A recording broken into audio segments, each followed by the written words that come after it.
as an equal and respected member of society. The works of Foucault and Said thus have helped to lay the foundation for the failure of many contemporary intellectuals to condemn the rise of Islamism, not Muslims or Islam, as a social movement, especially in relation to its lack of acceptance of basic notions of others within Islamic society, a cornerstone of democratic principles and human rights, and its vitriolic prejudice against the Jewish people and Israel. This intellectual development should also be considered in the context of global politics and the prevailing environment in many academic institutions where the need for funding unfortunately appears to be having a growing impact on curriculum. Furthermore, Said's attempt to undermine the legitimacy of Jewish self-determination in Israel and the Jewish historical narratives in the diaspora need to be critically examined with regard to the role of the reemergence of anti-Semitism among intellectuals in the academy. Such a critique of the critique is especially urgent at this time, as there seems to be little possibility to address anti-Semitism forcefully within the academy or to express outrage and concern regarding the recent successes of Islamism despite its reactionary agenda and worldview.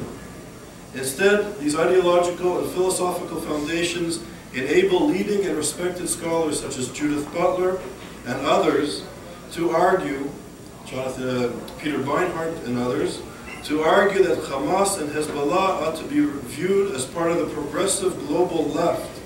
It is also encouraged some observers, including academics and even scholars of anti-Semitism, to blame Israel, to blame the Jews for the rise of anti-Semitism throughout the world.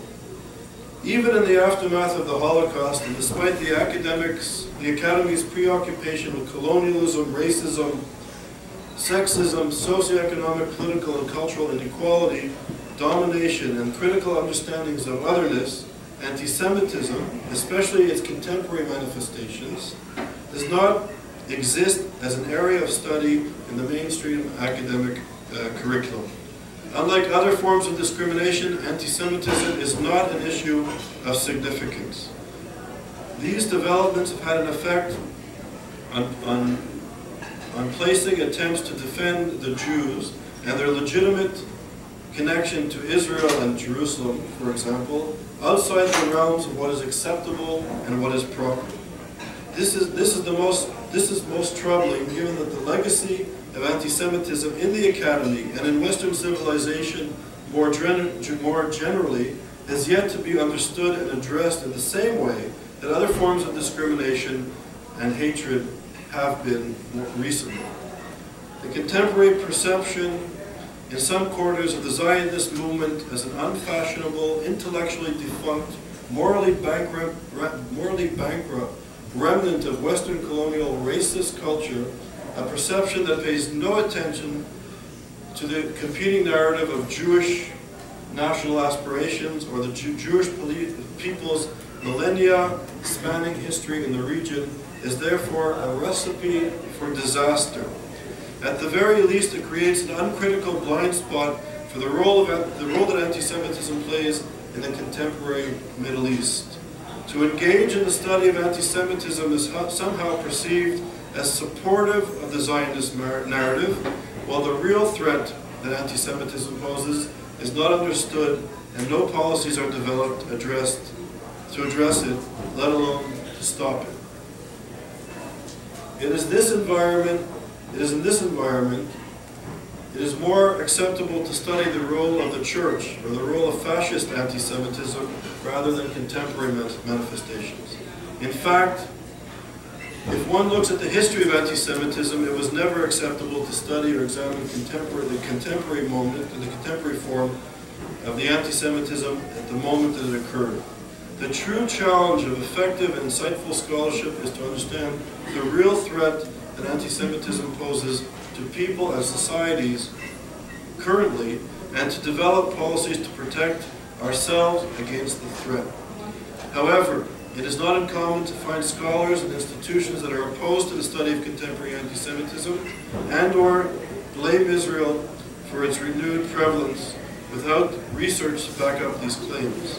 This response is not based on sound academic analysis, but notwithstanding finds appreciative academic audience, and in some cases enjoys the blessing of university administrations eager to receive funding from Gulf states and/or to avoid confronting inconvenient truths in the contemporary condition. So I think I'm going to end it. I'll end my discourse on anti-Semitism here.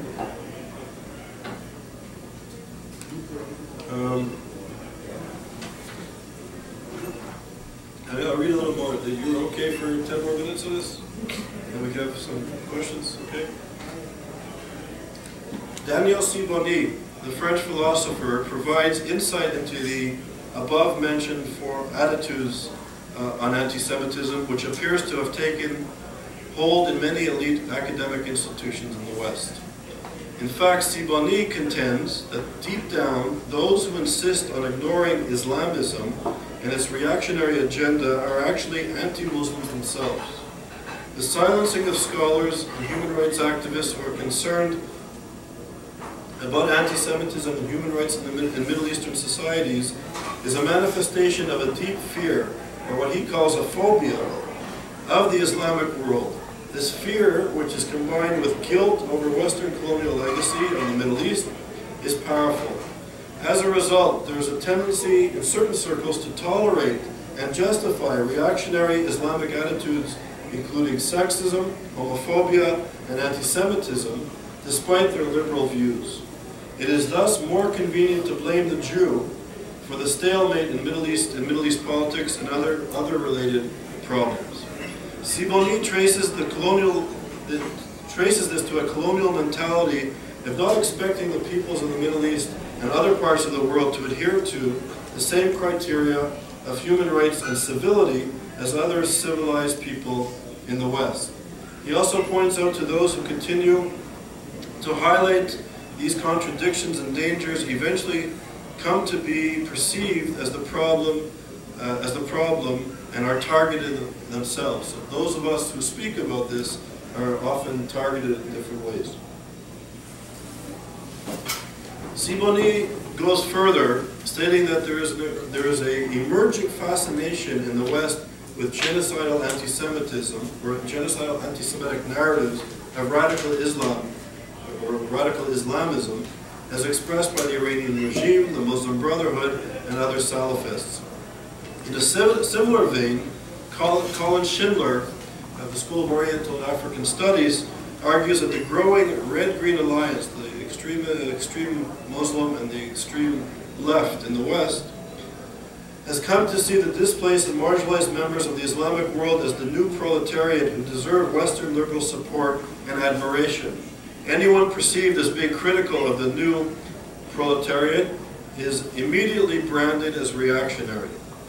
In this intellectual climate,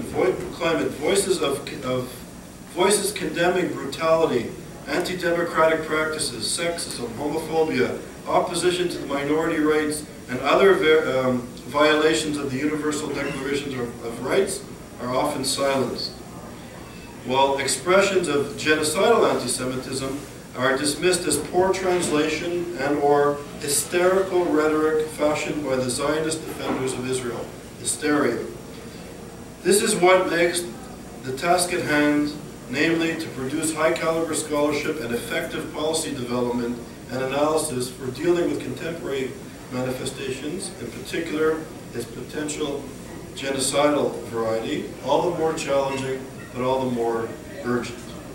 So I'll leave it there, and I'll be open to comments, critiques, questions.